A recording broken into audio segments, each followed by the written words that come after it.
Hey students, welcome back to your favourite channel. I hope कि आज आपने अपना दिन बहुत अच्छे से एंजॉय किया होगा। आई होप कि जो हमने पढ़ा वो आपको बिल्कुल अच्छे से क्रिस्टल क्लियर होगा, क्योंकि जब तक आपको क्रिस्टल क्लियर नहीं है तब तक आपको उन वीडियोस को बार बार देखते जाना है।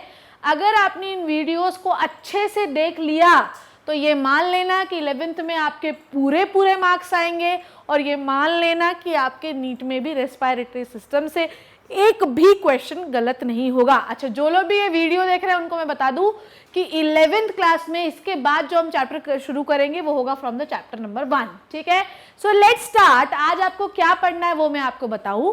लास्ट क्लास में मैंने आपको ब्रोंकियल ट्री के बारे में बताया था। ठीक है, चलिए डायग्राम देखते हैं इसका।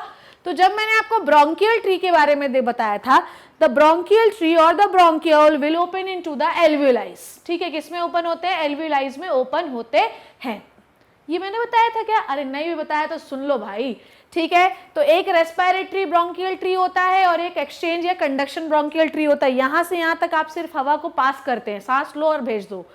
पर रेस्पिरेटरी ब्रोंकियोल से क्या जुड़ी होती है? एल्वियोलाइज, एंड एल्वियोलाइज इज द स्ट्रक्चर जहां से गैसियस एक्सचेंज होता है। ठीक है, ठीक, डन डन डन डन। चलो now एल्वियोलाइज, it is the structural and functional unit of the lung। ठीक, it is the structural and functional unit of the lungs। ठीक है, स्ट्रक्चरल का मतलब क्या होता है प्यारे बच्चों? स्ट्रक्चरल का मतलब ये होता है कि एल्वियोलाइज की वजह से ही लंग्स एक पूरा एक्सचेंज करने वाला, हवा को एक्सचेंज करने वाला ऑर्गन है। And it is the functional unit, कि यही जो है ये पूरा रेस्पिरेटरी सिस्टम में एक्सचेंज का काम करता है। Done. Approximately we have 300 million, let me draw this with the red colour because it is very important. ठीक है, so we have around 300 million alveoli present into the lungs. ठीक है, कितने प्रेजेंट होते हैं? 300 मिलियन एल्वियोलाइज लंग्स में present होते हैं, बोथ द लंग्स। ठीक है, 300 मिलियन। अब आप सोचिए कितने सारे एल्वियोलाइज हैं। ठीक है, so we have 300 million alveoli present in the both lungs. Okay, now the inner surface area of both the lungs is approximately 100 metre square.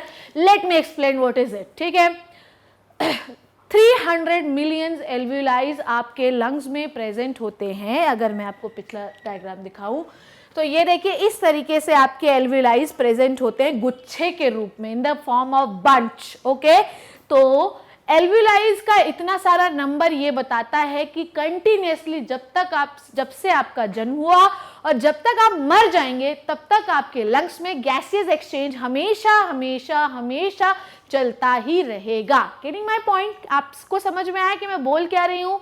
300 million एल्वियोलाइज हमें ये बताती हैं बच्चों कि इनका सरफेस एरिया बहुत ज्यादा लार्ज है। It means it is the 100 metre square surface area. ठीक है, 100 मीटर स्क्वायर सरफेस एरिया का मतलब यह है कि अगर आप अपने लंग्स को खोल देंगे ना तो एक लॉन टेनिस का कोर्ट बनेगा जिसके अंदर आप टेनिस खेल सकते हैं, वो वाला होता है लॉन टेनिस कोर्ट। अब आप सोचिए कि 625 ग्राम 625 ग्राम्स के लंग्स में का सरफेस एरिया एक लॉन टेनिस कोर्ट के बराबर है। तो अगर आप अपने फेफड़ों की एल्वियोलाइज को खोल देंगे ना तो एक लॉन टेनिस का कोर्ट बनेगा, which is a very huge surface area.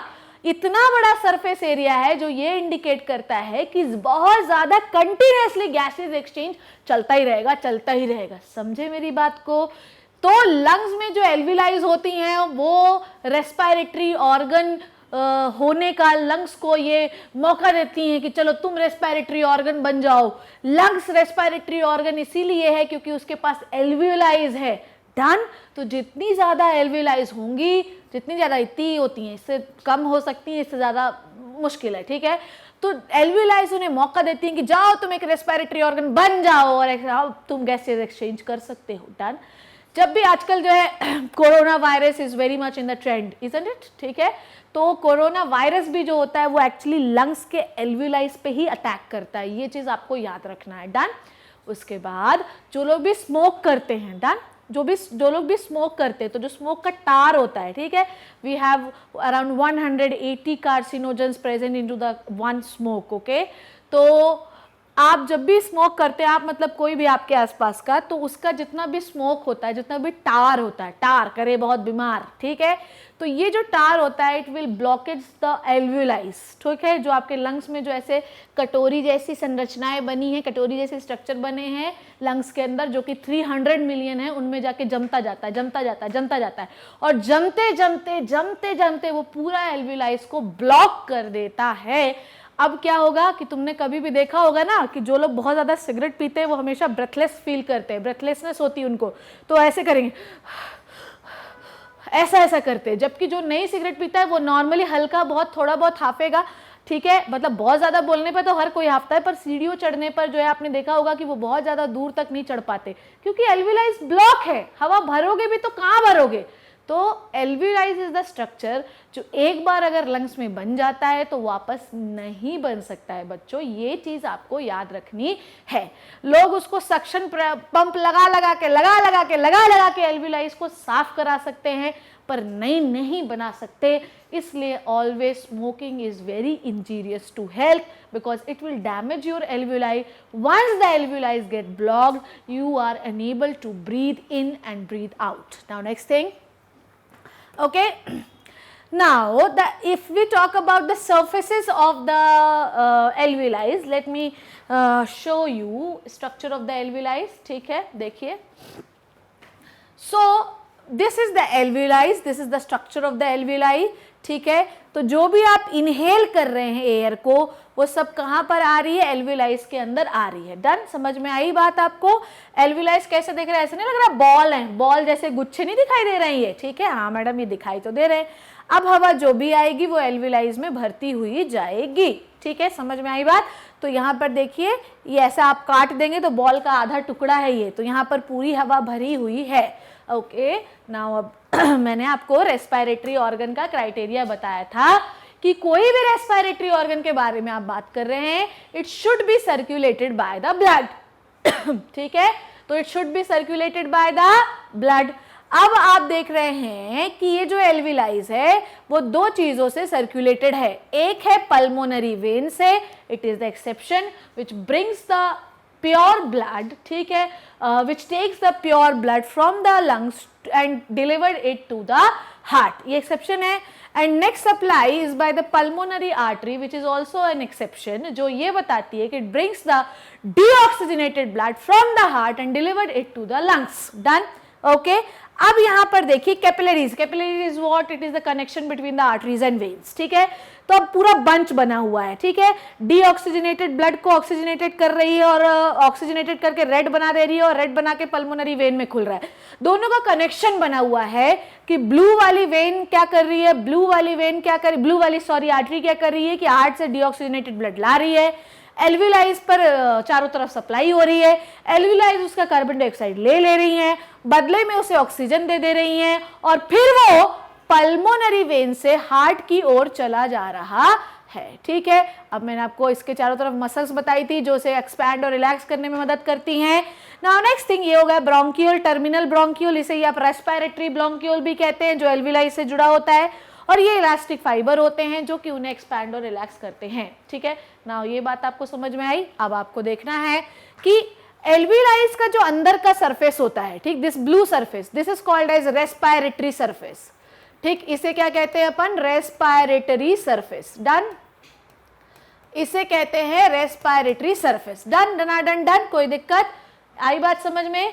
तो रेस्पिरेटरी सरफेस में डिफरेंट टाइप की सेल्स होती हैं, उन सेल्स के बारे में मैं आपको बाद में बताऊंगी। तो जो भी गैस यहाँ से, जैसे मान लीजिए यहाँ से आपने इनहेल किया तो यहाँ पर क्या भरा हुआ है, ऑक्सीजन, और बाहर पे इन पल्मोनरी आर्टरीज के पास क्या है, carbon dioxide. Late me draw this with the blue colour. तो अब आप क्या करेंगे कि कार्बन डाइऑक्साइड को एल्वियोलाइज में ऐसे निकाल लेंगे, एल्वियोलाइज उसे खींच लेंगी by the process of diffusion, ठीक है, by the process of diffusion, और ऑक्सीजन जो होगा वो डिफ्यूजन के प्रोसेस से ही इन पल्मोनरी, ध्यान समझिए, जो ऑक्सीजन होगा इन पल्मोनरी वेन्स को दे दिया जाएगा। सो अंदर का जो सरफेस होता है एल्वियोलाइज का वो होता है रेस्पिरेटरी सरफेस, इन रेस्पिरेटरी सरफेस का आपको पता है कैरेक्टर क्या होता है, ये रेस्पिरेटरी सरफेस वाली जो लेयर होती है ये ऑक्सीजन को दे देती है ब्लड को, और बदले में ब्लड से कार्बन डाइऑक्साइड ले लेती है, and the process will the diffusion. Done, आई बात इतनी समझ में। नाउ नेक्स्ट थिंग जो अब आपको देखनी है, तो आपको ये समझ में आया कि how many alveoli we have in the lung, we have 300 million alveoli in the lungs. Done, ये समझ में आया। The inner surface is called as respiratory surface where the gaseous exchange will takes place, ठीक है, okay. The internal surface is made up of simple squamous epithelium. 9th class में आप लोगों ने टिश्यू का चैप्टर बहुत अच्छे से पढ़ रखा है। देन द रेस्पिरेटरी सिस्टम या रेस्पिरेटरी स्क्वामस एपिथेलियम, ये होता है सिंपल स्क्वामस एपिथेलियम। यहाँ पर जो आपको मैंने दिखाया कि एल्विलाइज का जो इनर सरफेस होता है it is made up of it is called as respiratory surface. ये जो ब्लू वाला सरफेस दिखाई दे रहा है it is the respiratory surface and it is made up of simple squamous epithelium, मतलब सिंगल सेल लेयर से बना होता है।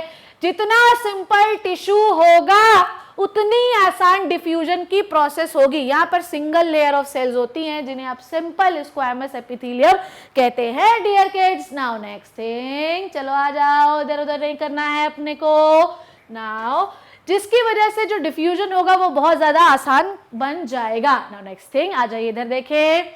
ओके, इन स्क्वामस सेल्स को हम कहते हैं न्यूमोसाइट्स। क्या कहते हैं? Pneumocytes. These pneumocytes helps in the gaseous exchange। तो ये जो सिंपल स्क्वामस एपिथेलियम आपको दिख रहा है इसमें जो स्पेशल टाइप की सेल्स हैं इन सेल्स को हम न्यूमोसाइट कहते हैं। So pneumocytes are responsible for the exchange of gases and these pneumocytes are the simple squamous epithelial cell, that is it. ठीक है, इसका नाम है न्यूमो। न्यूमो का मतलब है लंग्स, दैट इज इट। तो जो भी सेल लंग में पाई जाएगी that is called as pneumocyte, that is it. Now next thing, अब देखिए, now these pneumocyte helps in the gases exchange. ठीक है, alveoli are richly supplied by the blood vessels. कौन कौन सी ब्लड वेसल्स है मुझे बताइए। One is the pulmonary artery, जो कहां से आ रही है? हार्ट से, जो कि क्या लेकर आ रही है? Deoxygenated blood. अब क्या करेंगे भैया, लंग्स जो है, जो लंग्स की एल्विलाई है वो क्या करेंगी? लंग्स की एल्विलाई कार्बन डाइऑक्साइड को उससे ले लेंगी और बदले में ब्लड में क्या डाल देंगे? Oxygen, and then the blood will supply into the pulmonary vein which is an exception. ये आपको बार बार बताया गया है, 10th क्लास में पढ़ा आपने।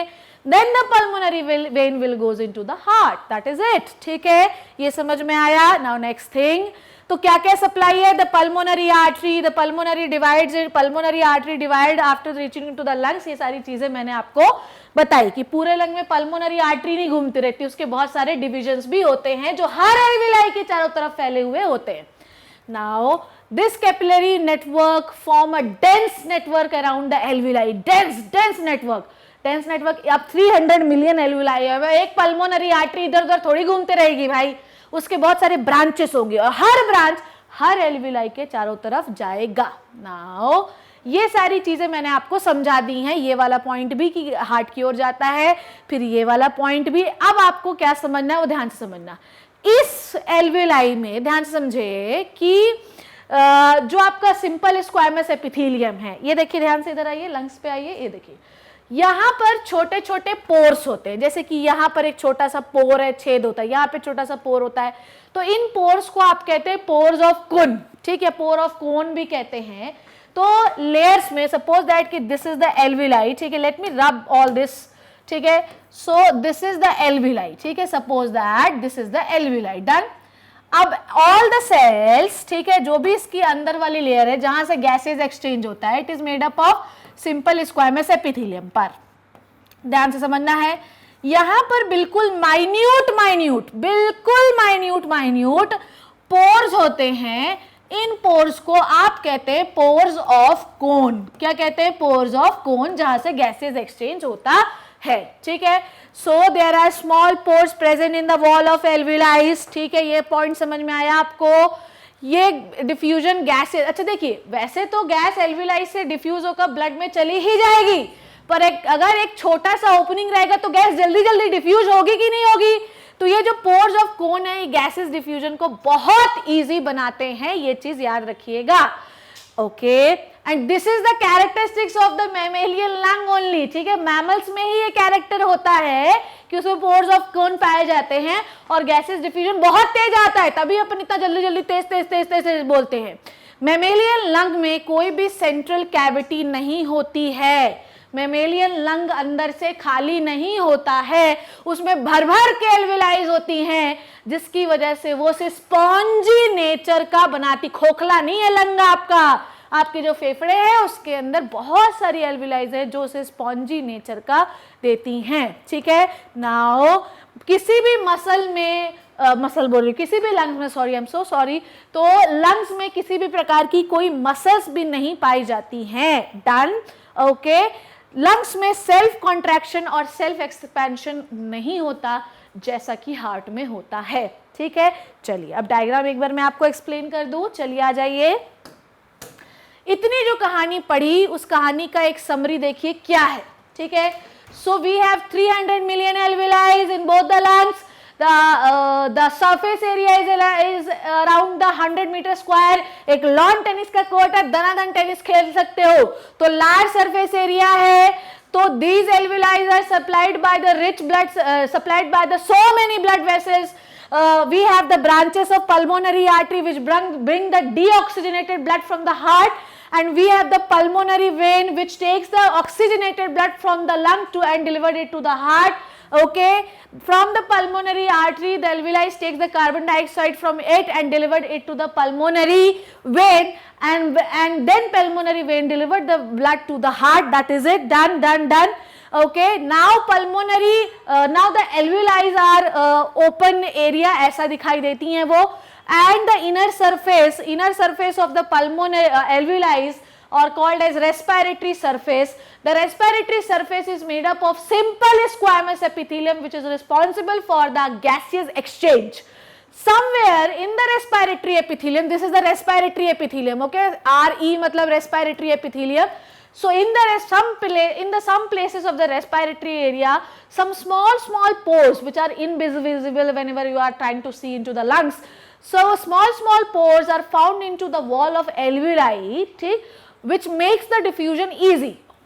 Otherwise the diffusion are continuously going from the alveoli to the blood vessels or the blood, but pores of cone which is present in the surface of the respiratory epithelium makes the gaseous diffusion very easy, okay. Now the cells which are present into the respiratory epithelium called as pneumocyte, pneumo means lungs and cyte means cells, so the cells which are present into the alveoli is called as pneumocyte, which make the diffusion very easy and very effective. Now next thing, so this is the blood vessel, here we inhale the gas and fill with the oxygen, okay. So we have two types of pneumocytes, some of them small and some of them are big, that is it, okay. अच्छा, next चीज जो मैं आपको आखिरी चीज बता रही हूँ, आप एल्विलाइज में हवा भरे, आपको क्या लगता है कि ये बलून है?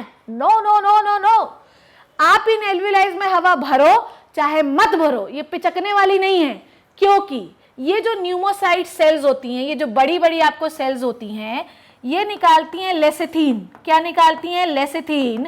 देखो ये वाली जो होती है ये तो क्या करती हैं? रेस्पिरेशन। क्या करती हैं? रेस्पिरेशन, ठीक है। पर जो बड़ी बड़ी होती हैं वो क्या निकालती हैं? लेसिथीन, ठीक है। लेसिथीन एक सर्फेक्टेंट होता है जो कि इन्हें कोलैप्स नहीं होने देता। सर्फेक्टेंट का मतलब समझते हैं ना, जो सरफेस टेंशन को घटाए, ठीक है। तो ये जो न्यूमोसाइट सेल्स होती हैं ये रेस्पिरेशन करने में मदद तो करती हैं, साथ में इनके सरफेस पे एक सर्फेक्टेंट निकालती हैं। सर्फेक्टेंट निकालती हैं तो ये क्या करेंगी? कभी भी पिचकने नहीं देंगी, ठीक है। The surfactant is known as lecithin, जो कि एक टाइप का लिपिड होता है। Done done done done. So I am pretty sure कि आपको बेसिक से लेके, मतलब मैंने आप सोचिए तिल से लेके तार तक तो पढ़ा दिया है, तो 10th क्लास का बच्चा है उसे भी ये समझ में आएगा, 11th का है उसे भी ये समझ में आएगा, नीट का है तो भी समझ में आएगा, 12th का है तो भी समझ में आएगा। इवन मैं तो कहती हूँ किसी क्लास का भी बच्चा देख ले, अगर वो लेक्चर को शुरू से देख रहा है तो उसे लंग्स जरूर समझ में आ जाएगा, चाहे वो बायो का हो और चाहे वो बायो का ना हो। So this is all about the alveoli, all about the lungs, all about the process and all about the structure and anatomy of the lung, ठीक है। In the next class we will deal with the mechanism of breathing which is the physiology of the lung. So I hope you enjoyed this lecture, I hope you learn, you get all the things which I have taught you. So next class में मिलते हैं, घर पे रहिए, safe रहिए। Thank you so much.